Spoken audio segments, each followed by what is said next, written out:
Olá, pessoal, tudo bem com vocês? Aqui é a Jennifer Kipper, criadora do canal Qualidade da Carne.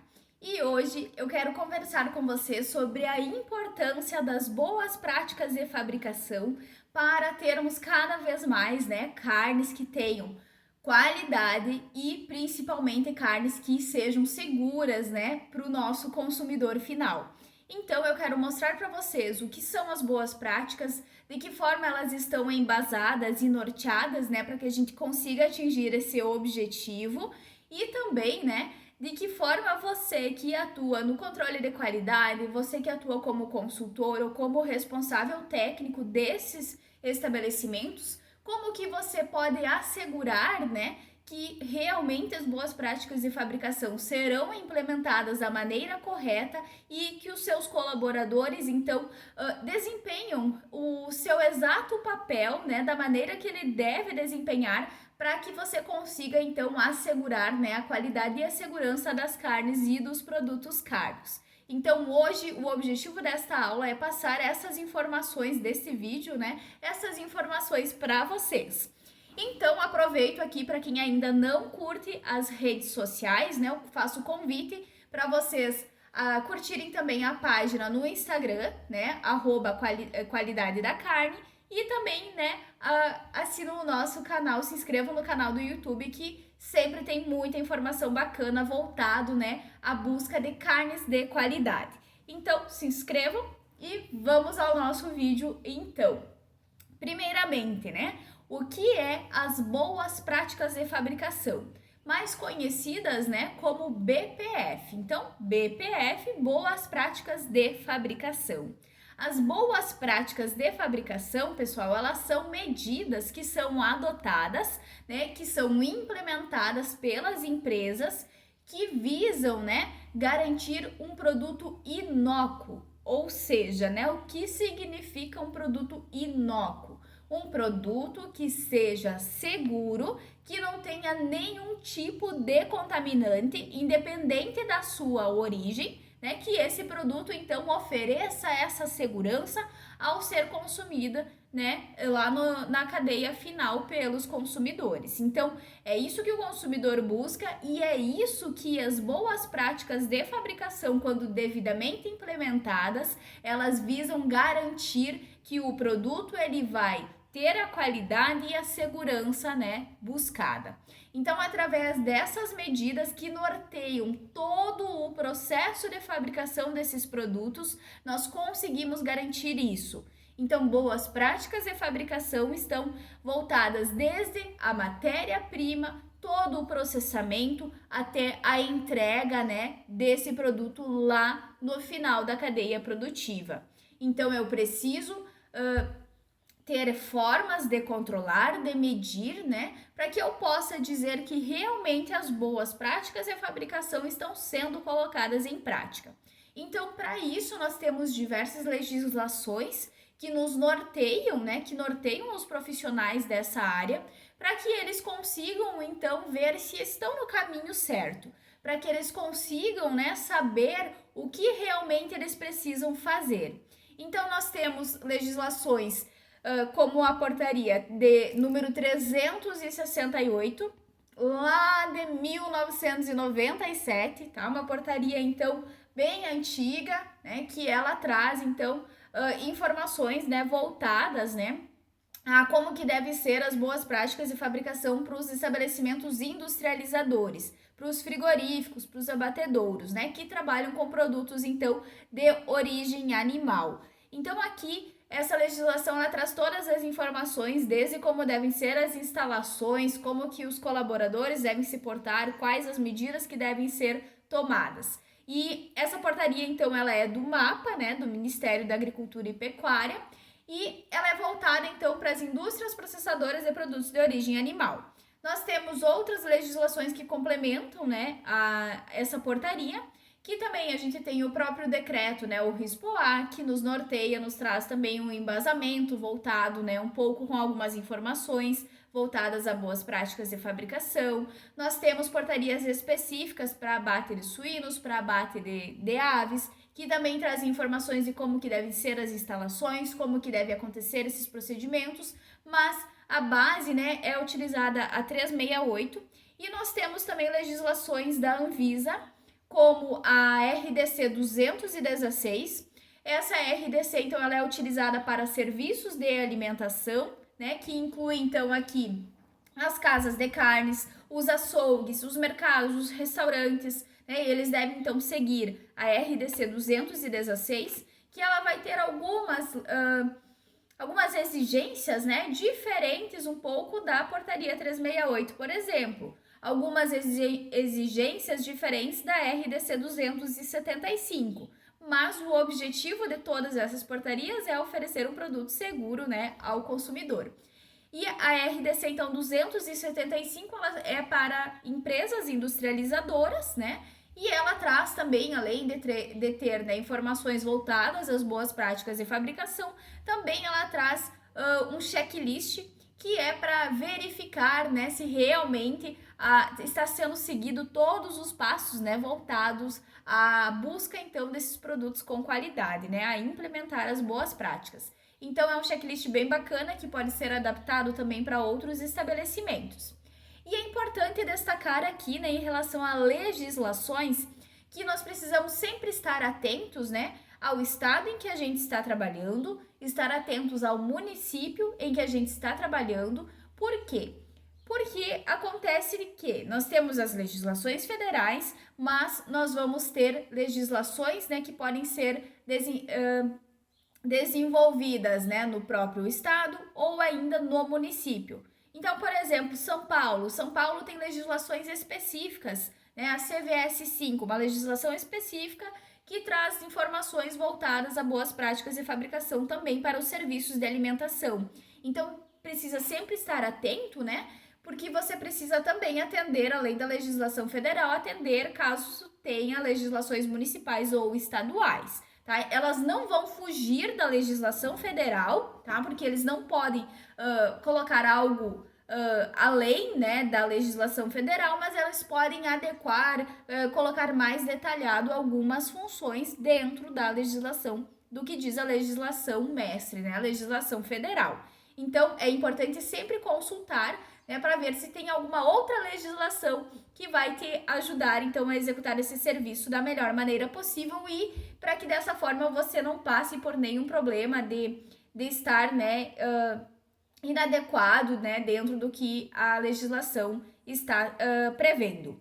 Então, dito, né, sobre as legislações, o que vai estar norteado, então, as boas práticas de fabricação? Como eu comentei para vocês, boas práticas de fabricação, elas vão estar associadas, então, a todos os elos desta cadeia. Então, vai ser desde lá do recebimento da matéria-prima, dos colaboradores, controle de pragas, controle de temperatura, controle de higienização dos utensílios, do estabelecimento. Então, boas práticas de fabricação é eu garantir que tudo esteja funcionando devidamente, né, e de acordo para que eu consiga no final, então, entregar esse produto seguro e um produto que tenha a qualidade buscada e esperada.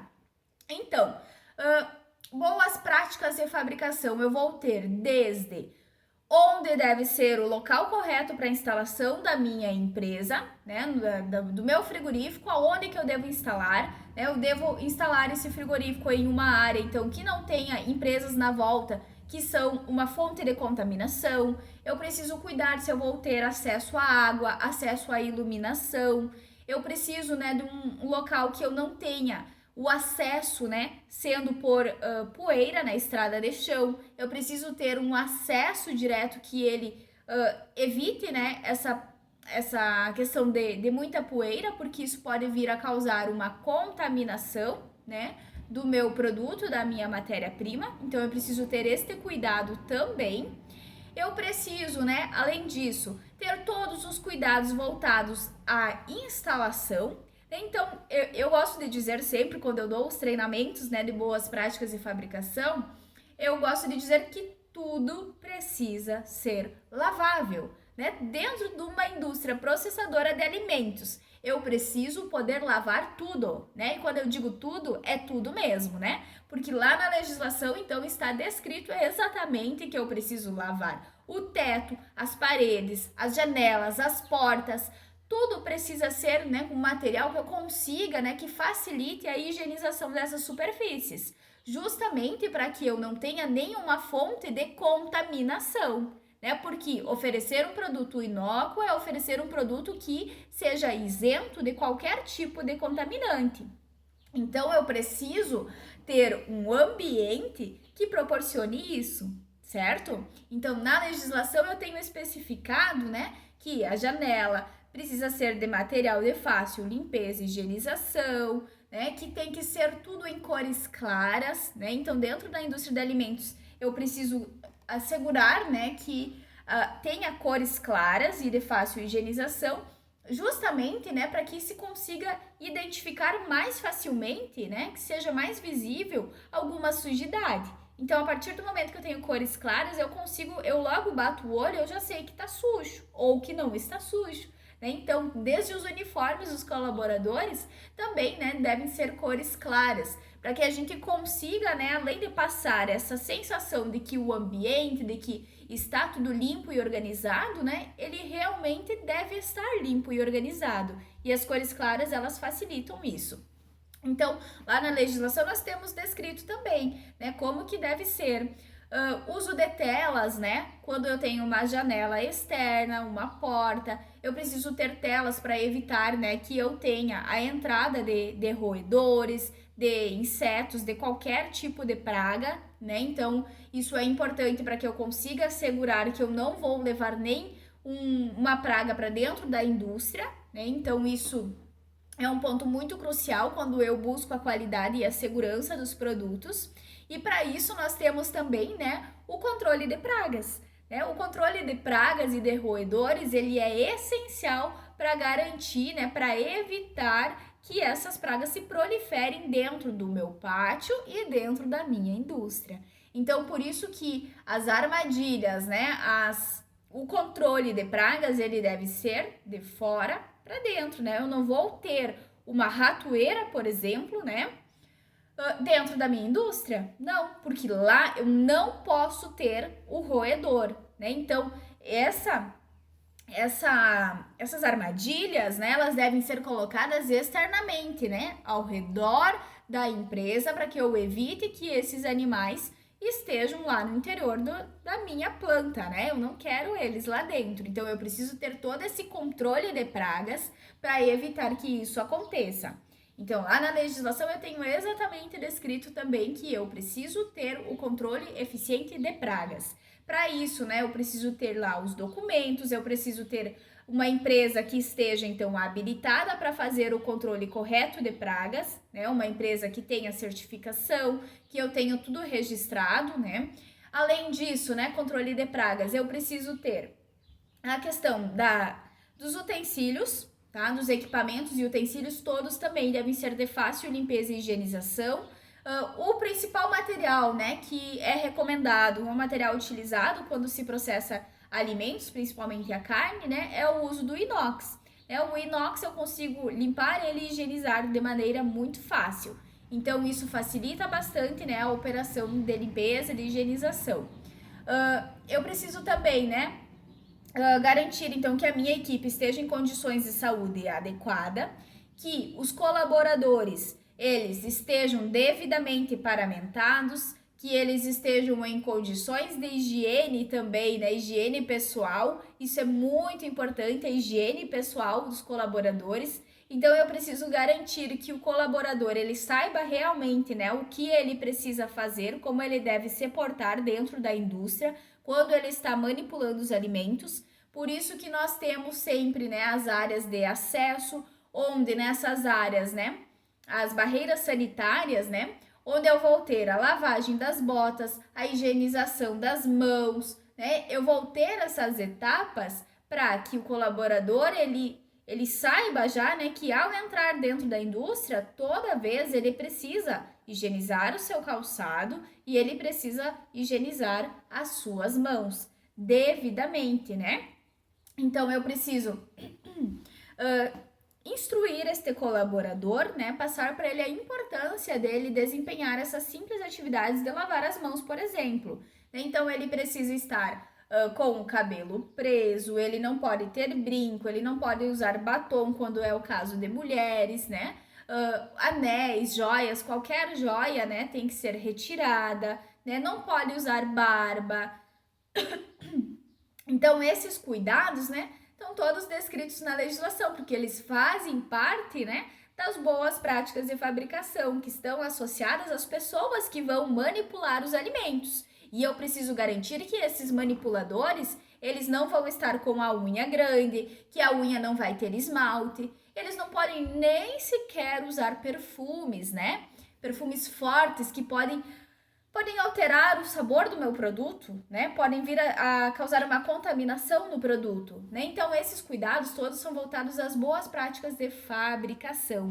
Eu preciso ter um controle, né, da matéria-prima que eu estou recebendo, né, de todos os insumos que são utilizados no processo, para que dessa forma eu consigo também, porque pensem comigo, como que eu vou produzir, né? Digamos que eu vou processar linguiça, tá? Processar linguiça, eu vou ter diferentes ingredientes. Eu vou ter a carne, eu vou ter condimentos, eu vou ter conservantes que eu posso utilizar ou não, né? Eu vou ter a gordura que eu vou utilizar, eu vou ter o envoltório que eu preciso para fazer a linguiça, né? E se eu não comprar, né? Digamos que eu só faço a linguiça, eu não tenho o processo de abate. Eu não posso comprar uma matéria-prima que não tenha qualidade. Porque a partir do momento que a minha matéria-prima, que a carne que eu estou usando para fazer a linguiça, ela não é de qualidade, né? O que vai acontecer? A minha linguiça lá no final também não vai ser de qualidade, né? Eu não consigo transformar essa matéria-prima em uma carne de alto padrão se ela não é uma carne de alto padrão, né? Então, por isso que nós precisamos sempre estar atentos, né, a todo o processo produtivo, para que assim a gente consiga entregar carnes que tenham qualidade, que tenham segurança. Eu não canso de repetir, né? Eu falo várias vezes, entregar carnes com qualidade e carnes com segurança. Que é isso que o consumidor busca, é isso que as empresas, né, que os frigoríficos que vocês trabalham, as casas de carnes e os açougues precisam entregar ao consumidor. Eu preciso garantir isso, né? E isso eu consigo garantir através de escolhas, né, adequadas, de matérias-primas adequadas, desde os animais que vão ser destinados para o abate, que é a minha matéria-prima das carnes, desde, né, a carne depois já do processo de abate que eu vou utilizar no processamento dos produtos carnes e os outros condimentos também. Então, dentro das boas práticas de fabricação, esse checklist que eu comentei para vocês, nós temos uma série de ações que devem ser fiscalizadas e checadas. E isso deve ser feito com as empresas, né, em que é adquiridas matérias-primas. Então, se eu estou comprando lá o envoltório de uma empresa X, eu preciso assegurar, ter a garantia que aquela empresa, ela também adota boas práticas de fabricação, assim como a minha empresa adota, tá? Dessa forma, né, você consegue ter um controle, né, da matéria-prima, do produto que você está fazendo e conseguir, né, entregar o que você quer no final desse processo. Então, é muito importante realizar isso também.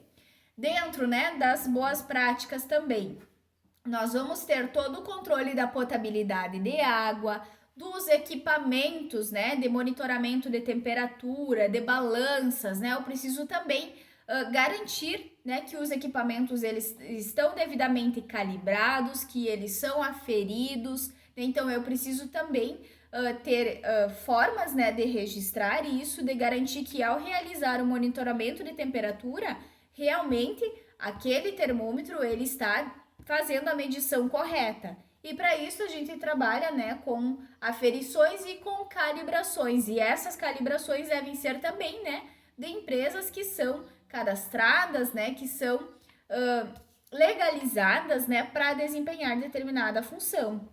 Eu preciso garantir também, né, entrando nesse contexto dos equipamentos, a questão da ventilação do ar, né? Eu preciso garantir se eu tenho uso de ar condicionado, se eu tenho uso de equipamentos de refrigeração, eu preciso garantir a troca constante destes filtros, né, para que eu não tenha uma fonte de contaminação ali pelo próprio ar, né, pelo próprio sistema de refrigeração. Então, isso também precisa estar, né, embasado nas boas práticas de fabricação. Dentro dessas boas práticas de fabricação, eu vou ter alguns documentos, né, que são considerados obrigatórios. Então, nós temos diferentes documentos, né, para as diferentes legislações. Então, RDC 216 eu tenho alguns POPs, né, procedimentos operacionais padronizados que são obrigatórios. Já na 275, ela já é um pouco mais abrangente, ela já exige mais documentações. E já para frigoríficos, né, empresas processadoras de carnes, nós já temos os programas de autocontrole, que daí sim nós temos uma infinidade de programas de autocontrole que são exigidos, né, que vão desde lá da higienização, da potabilidade da água, do monitoramento de temperatura, do bem-estar animal e do abate humanitário, né? E em suma, todos esses documentos, né, estão voltados, precisam, né, ter as boas práticas de